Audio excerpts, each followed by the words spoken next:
अस्सलाम वालेकुम। I hope so आप बिल्कुल ठीक ठाक और खैरियत से होंगे।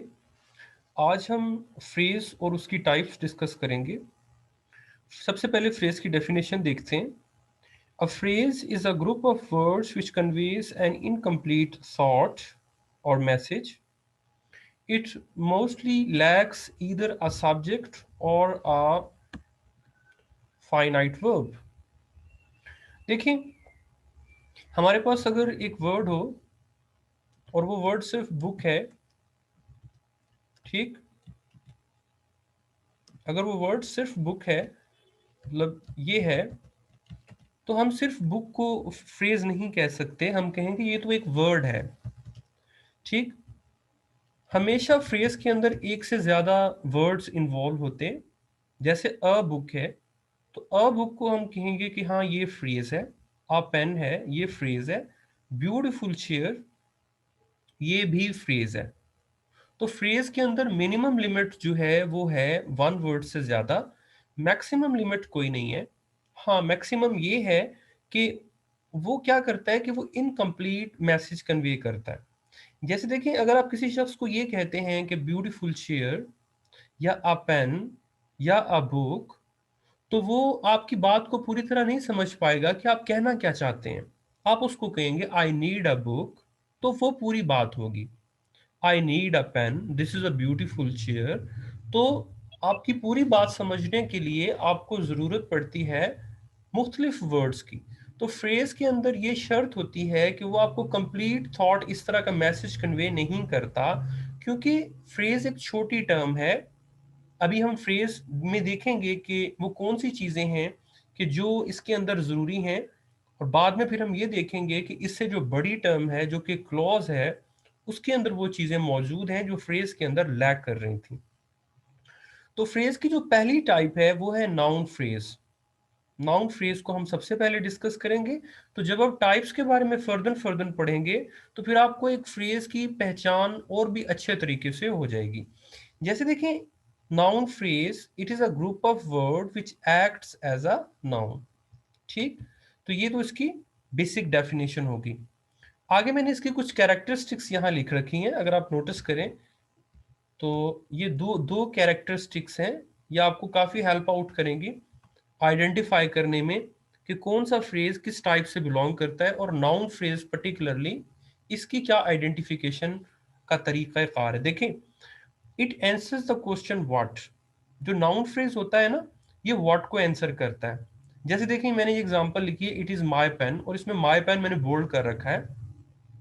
तो ये जो माय पेन है, ये नाउन फ्रेज है क्योंकि ये व्हाट को आंसर कर रहा है। मैं कह सकता हूं इट इज व्हाट, तो कौन आंसर करेगा? माय पेन आंसर करेगा। तो ये माय पेन जो है वो नाउन फ्रेज हो जाएगा। लाइकवाइज देखिए, आई नीड अ ब्यूटीफुल चेयर, आप इसको भी व्हाट से रिप्लेस कर सकते हैं। I need what, a beautiful chair. Plus आप इसको इनमें से किसी एक से रिप्लेस भी कर सकते हैं। फॉर एग्जाम्पल, हम इट से रिप्लेस कर सकते हैं, आई नीड इट। तो नाउन फ्रेज जो है रिप्लेसेबल भी होता है।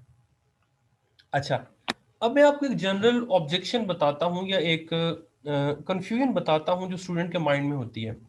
वो देखते हैं, जब ये लिखा हुआ है ग्रुप ऑफ वर्ड जिसमें अ ब्यूटीफुल चेयर मौजूद है, वो समझते हैं कि चूंकि इस ग्रुप ऑफ वर्ड में ये एडजेक्टिव है, तो इस ग्रुप को तो एडजेक्टिव फ्रेज होना चाहिए। वो कहते हैं जी, अ ब्यूटीफुल चेयर को हम एडजेक्टिव फ्रेज क्यों नहीं कह सकते, नाउन फ्रेज क्यों कह रहे हैं? देखिए, वेरी वैलिड क्वेश्चन। देखिए, होता ये है, जब भी हम नाउन फ्रेज की बात करते हैं, तो सबसे पहले हमें देखना होता है कि उस पूरे ग्रुप में कम से कम एक नाउन मौजूद जरूर हो। ठीक, जैसे ये नाउन मौजूद है, चेयर। अच्छा, दूसरी इंपॉर्टेंट बात ये है कि वो नाउन जो उस ग्रुप में मौजूद होता है ना, वो हेड वर्ड का काम कर रहा होता है। हेड वर्ड क्या होता है कि उस पूरे ग्रुप का मेन वर्ड वही होता है। आप उसको उस ग्रुप से नहीं निकाल सकते। अगर आप सिर्फ उस एक वर्ड को निकाल देंगे, तो पूरा सेंटेंस जो है वो कोलैप्स कर जाएगा।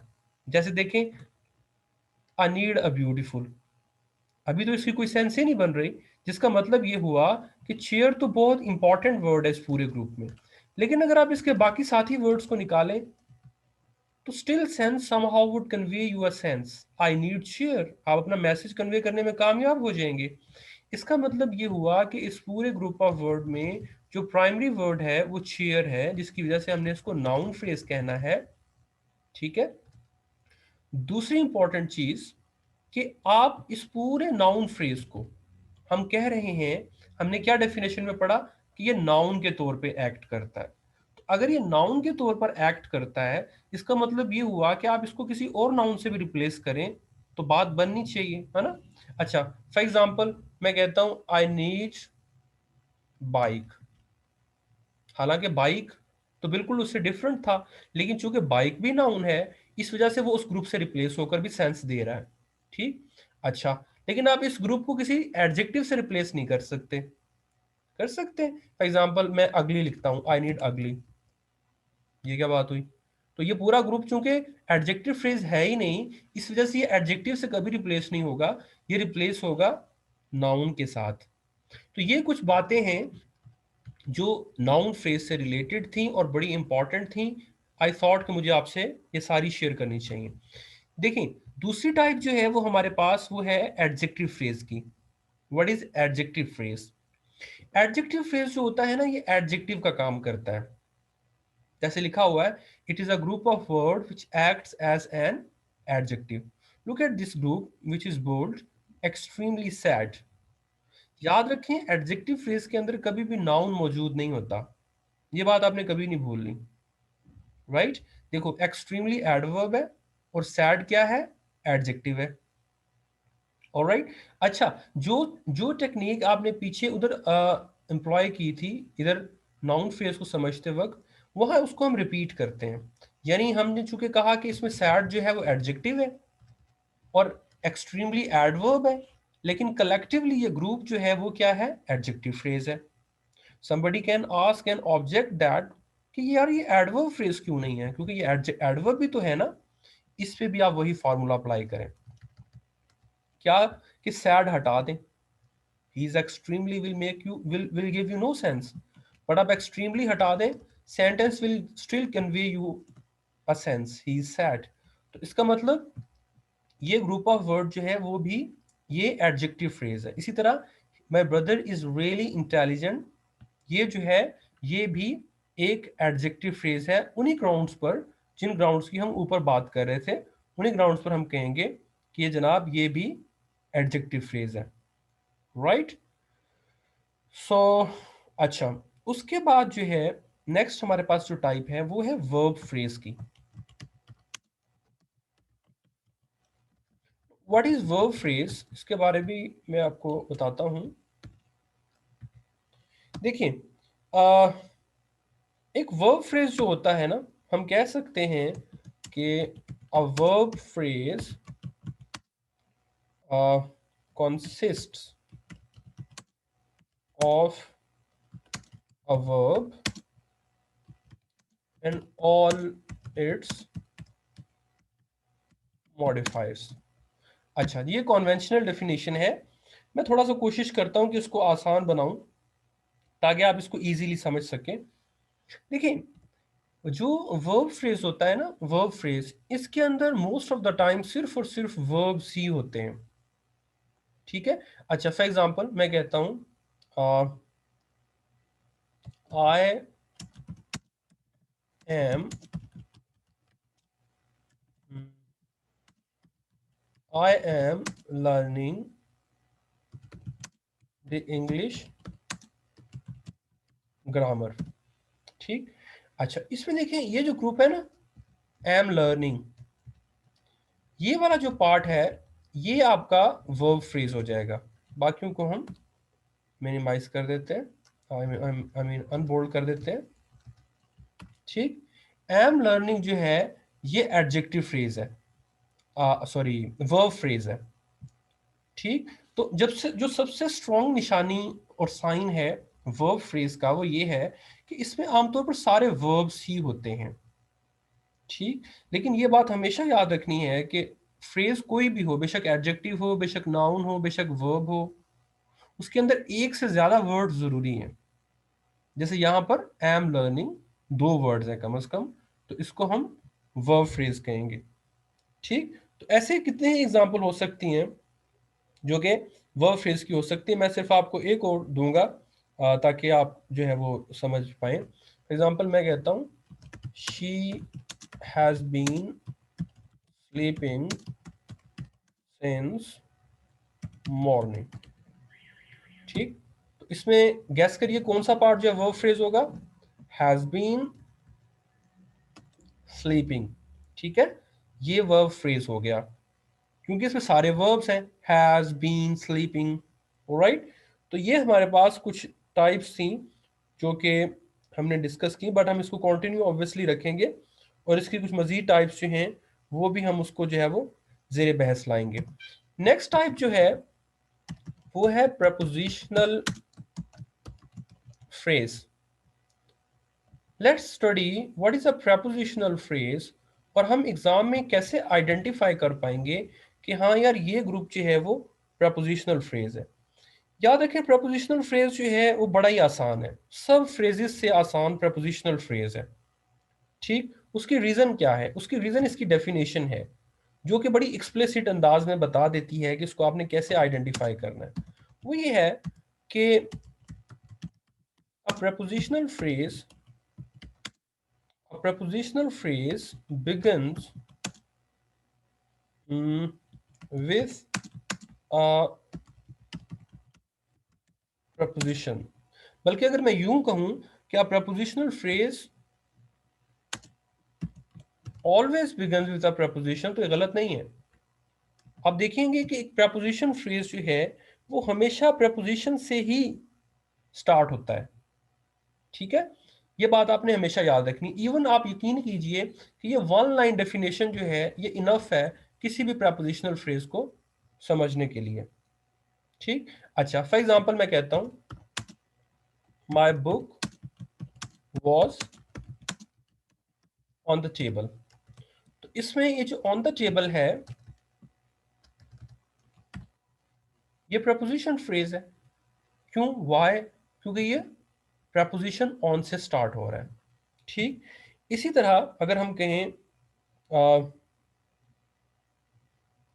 She was lost in the dark of night। तो गैस कीजिए इस ग्रुप में कौन सा जो पार्ट है वो प्रपोजिशनल फ्रेज होगा। ऑब्वियसली जो पार्ट प्रपोजिशन से स्टार्ट हो रहा है वो पार्ट जो है वो सारे का सारा प्रपोजिशनल फ्रेज होगा। ठीक, तो ये वाला जो है वो प्रपोजिशनल फ्रेज है। आई होप सो कि आपको प्रपोजिशनल फ्रेज जो है वो उसकी भी समझ आ गई होगी। ठीक, अच्छा उसके बाद जो हमने नेक्स्ट टाइप डिस्कस करनी है वो है एब्सोल्यूट फ्रेज की। एब्सोल्यूट फ्रेज, ठीक है। अच्छा देखिए एब्सोल्यूट फ्रेज जो है वैसे हमने फ्रेज की डेफिनेशन में क्या पढ़ा है कि ये कभी भी आपको इनकम्प्लीट कभी भी आपको कंप्लीट थॉट नहीं देता। ठीक, लेकिन एब्सोल्यूट फ्रेज जो है इसके अंदर ये खासियत होती है, it conveys a complete thought. Wait for a while. It conveys complete thought, still it lacks either a subject or a verb। ठीक, तो ये इसकी बुनियादी चीज। अच्छा, so now let's take some examples of absolute phrase to understand it। अच्छा for example मैं ये लिखता हूं यहां पे okay, lying on bed, lying on the bed, she ordered for food। अच्छा देखिए इस एग्जांपल के अंदर ये वाला जो ग्रुप है सारे का सारा ये आपको एक कंप्लीट थॉट दे रहा है। लाइंग ऑन द बेड बता रहा है कि वो मतलब क्या कर रही है, लाइंग ऑन द बेड, वो बेड पे पड़ी हुई है। ठीक, नंबर वन। बट सब्जेक्ट इसके अंदर फिर भी मिस है, देखिए इसका सब्जेक्ट ही नहीं है। चलो ये मान भी लें वर्ब है, दो ये नॉन फाइनाइट वर्ब है, वो मैं किसी और वक्त आपको बताऊंगा कि फाइनाइट और नॉन फाइनाइट वर्ब क्या होता है। बट स्टिल इसके अंदर सब्जेक्ट ही मिस है, जो मेन चीज होती है, जो नहीं होनी चाहिए किसी भी फ्रेज के अंदर। तो जो इसके अंदर नहीं है, इसका मतलब ये है तो फ्रेज, लेकिन ये थॉट जो है वो कंप्लीट दे रहा है, जिसकी वजह से हम कहेंगे कि यार ये एब्सोल्यूट फ्रेज है। ठीक, तो इसलिए आपने इसको जो है वो समझना है। अच्छा, एक और एग्जांपल मैं दे देता हूं इसकी। Their heads hanging down the whole group apologized। Guess करेंगे इसमें कौन सा पार्ट जो है वो एब्सोल्यूट फ्रेज का होगा? Yes, this one. their heads hanging down the whole group apologized। ये जो पार्ट है ये आपका एब्सोल्यूट फ्रेज है। ऑलराइट, तो ये कुछ टाइप्स थी एब्सोल्यूट फ्रेज की जो आपसे जो है वो डिस्कस करना थी। उसके अलावा जो नेक्स्ट टाइप है वो है एपोजिटिव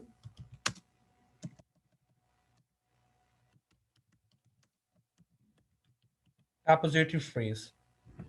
Now what is the appositive phrase? It is also very important। appositive phrase क्या होता है? देखिए appositive phrase क्या है कि ये रीस्टेट करता है चीजों को। लाइक अगर मैं इसकी डेफिनेशन लिखना चाहूं तो मैं लिख सकता हूं कि N appositive phrase restates and in fact defines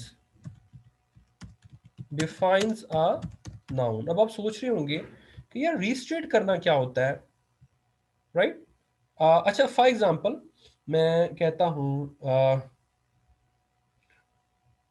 अच्छा, आपने नाइन्थ क्लास के अंदर एक पोइम तो पढ़ी है, डैफोडिल। वो किसने लिखी है? विलियम वर्ड्सवर्थ ने। और उसको क्या कहा जाता है? The poet of nature. तो मैं यहाँ लिखता हूँ विलियम वर्ड्सवर्थ। ठीक, आई थिंक ये एक ही वर्ड है, William Wordsworth. Okay, William Wordsworth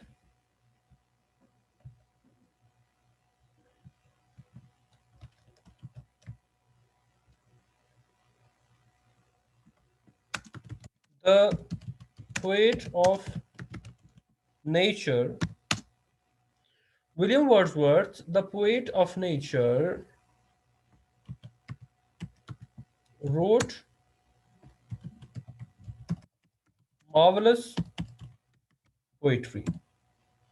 अच्छा देखिए, इसमें ये जो द पोएट ऑफ नेचर है, अगर आप नोटिस करें ये सारे का सारा ग्रुप ये रीस्टेट कर रहा है विलियम वर्ड्सवर्थ को, isn't it?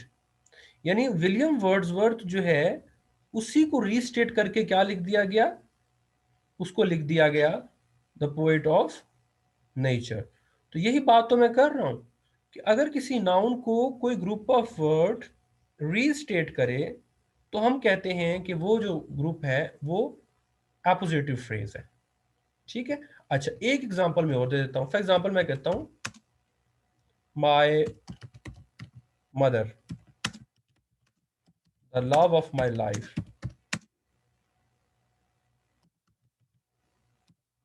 Right, my mother, the love of my life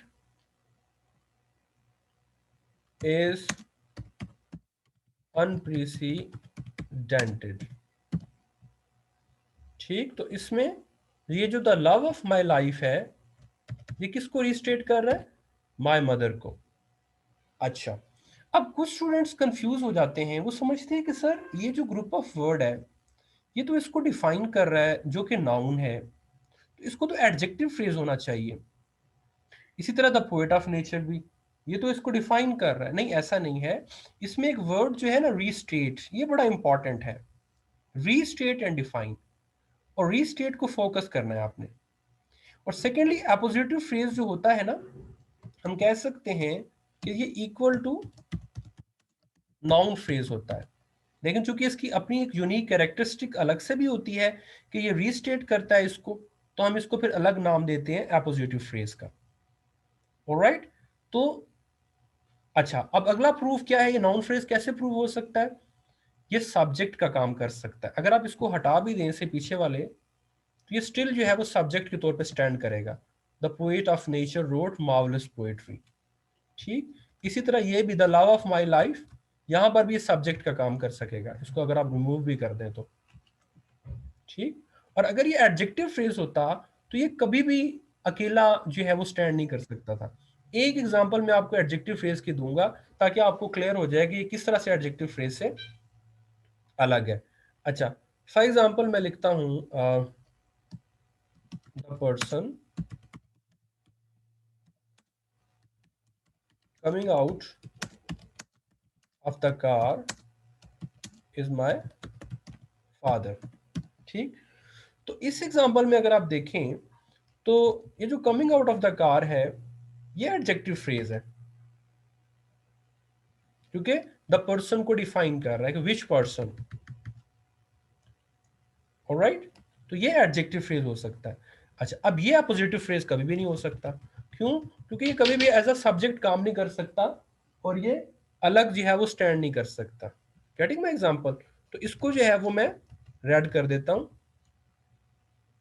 ताकि आपको बात याद रहे।